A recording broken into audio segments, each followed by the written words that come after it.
जब कोई औरत पीरियड से होती है तो क्या उसके घर में फरिश्ते नहीं आते हैं? देखिए, ये एक ज़रूरी मसला है कि जिस घर में पीरियड वाली औरत होगी उस घर में रहमत के फरिश्ते नहीं आते, क्योंकि ये आपने सुना होगा कि जो जुनूबी के घर में फरिश्ते दाखिल नहीं होते। आप सल्लल्लाहु अलैहि वसल्लम ने इरशाद फरमाया कि अगर कोई जुनूबी शख्स घर में मौजूद हो तो रहमत के फरिश्ते दाखिल नहीं होते हैं। जिस घर में कुत्ता है, कुत्ते का बाल होगा, उस घर में रहमत के फरिश्ते दाखिल नहीं होते हैं। जिस घर में तस्वीर होगी उस घर में रहमत के फरिश्ते दाखिल नहीं होते। तस्वीर ये वाली नहीं, डिजिटल कैमरे वाली जो आप वीडियोस देख रहे हैं या जो मोबाइल में फोटो कैप्चर होते हैं, ये वाली तस्वीर नहीं, बल्कि उलमाए जमहूर ने इसकी तो इजाजत दी है, लेकिन वहां इससे मुराद वो तस्वीर जिसको आपने प्रिंट किया हो, जिसको आपने प्रिंट मशीन के जरिए से या हाथ के जरिए से, कलम के जरिए से आपने तस्वीर बनाई हो या उसको प्रिंट करके निकाला हो। और बाज मरतबा होता है ना, फ्रेम वगैरह फ्रेमिंग करके घरों में फोटो लगा देते हैं, छोटे छोटे गुड्डे और बच्चों के फोटो होते हैं वो लगे होते हैं, तो उनका लगाना जायज नहीं है, क्योंकि रहमत के फरिश्ते घर में दाखिल नहीं होते हैं। अब रहा मसला वो उन औरतों का जो पीरियड से हैं, तो ये तो भाई पूरे महीने हर औरत के साथ ये मामला है, और हर महीने ये औरत के साथ मामला है, तो रहमत के फरिश्ते दाखिल होंगे कि नहीं होंगे? देखिए, अल्लाह तबारक व तआला ने कुरान मुक़द्दस में इरशाद फरमाया, ला युकल्लिफुल्लाहु नफ्सन इल्ला वुसअहा। अल्लाह ताला वसअत से ज़्यादा अज़ियत नहीं देता है। तो ये औरत के खुद के अपने कंट्रोल या बस में नहीं है कि उसको पीरियड आए ना। कौन औरत चाहेगी कि भाई हमें पीरियड आए? कोई नहीं चाहता है। लेकिन ये अल्लाह का निज़ाम है, ये कुदरत का निज़ाम है कि ऐसा होना है, ऐसा होता है, हर शख्स हर औरत के साथ होता है। तो ये एक नेचुरल चीज़ है। तो ये बंदे की तरफ से नहीं है, किसी औरत की तरफ से नहीं है। और वैसे नापाक हो जाना, कोई नजीस है, मियाँ बीवी हम बिस्तर हुए या उसके अलावा कोई मर्द या औरत ख्वाब वगैरह में नजीस हो गए, नापाक हो गए, अब वो गुस्ल नहीं कर रहे हैं, तो इसमें कसूरवार होंगे ना। क्यों? क्योंकि वो अगर नजीस हैं भी तो उनको चाहिए फौरन गुस्ल करें। अब वो गुस्ल क्यों नहीं कर रहे हैं? तो ये उनकी लापरवाही अगर इस मामले में इख्तियार कर रहे हैं तो उस घर में फिर रहमत के फरिश्ते दाखिल नहीं होंगे।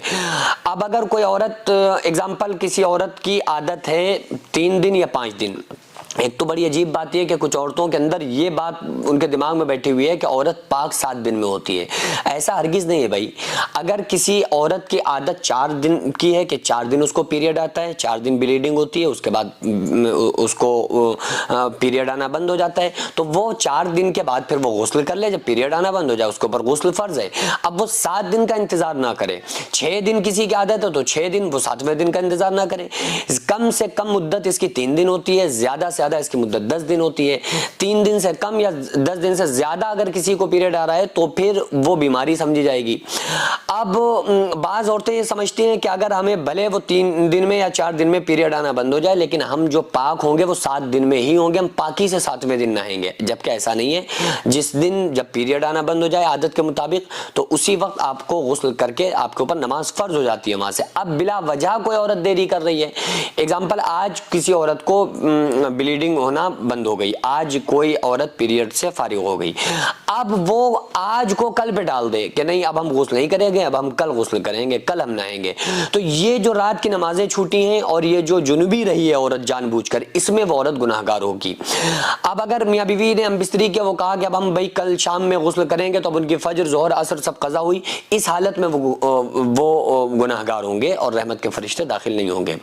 हाँ, पीरियड चल रहा है तो उसमें कोई मसला नहीं है, फरिश्तों के आने में ये रुकावट बिल्कुल नहीं बनेगा, फरिश्तों को इस चीज से कोई फर्क नहीं पड़ेगा, क्योंकि नेचुरल चीज है और अल्लाह की तरफ से। देखो, अल्लाह ताला ने नमाज को पीरियड की हालत में माफ कर दिया। जिन औरतों को पीरियड आ रहा हो उनके ऊपर नमाज उस वक्त उनके लिए माफ है। रोजे माफ नहीं है। रोजे इसलिए माफ नहीं है क्योंकि 1 साल में 1 मरतबा रोजे आना है। अब 1 महीने के रोजे हैं, उनको 3, 4, 5 अगर रोजे पीरियड की वजह से छूट रहे हैं तो उसके बाद रख सकती हैं। मदरसा आप देख रहे हैं, ये लेडीज मदरसा है जिसकी जमीन को मैंने अपना खेत बेचकर जिसको खरीदा और 1 मंजिल तक बनाने का फिलहाल इरादा है, इंशाल्लाह बना लूंगा, लेकिन उसके बाद इसमें करोड़ों रुपए का खर्च है। आप लोगों से गुजारिश है ज्यादा से ज्यादा इसमें ताबुन करें। अल्लाह तबारक व तआला इसका अज्र आपको 70 गुना आखिरत में, 10 गुना दुनिया में और मरने के बाद क़यामत तक अल्लाह ताला इसका सवाब आपको अता फरमाएगा।